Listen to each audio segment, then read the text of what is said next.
In this tutorial, I'm going to show you how you can upload your InShot video direct to YouTube.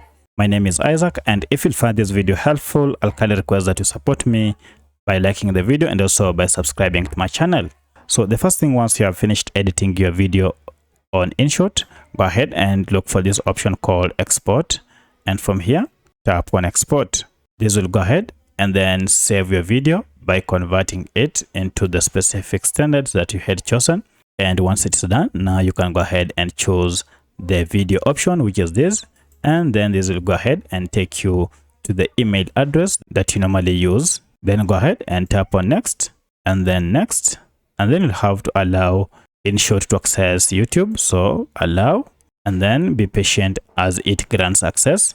And then from here, this will take you to YouTube, where you have to choose the YouTube email address to proceed and upload on your YouTube.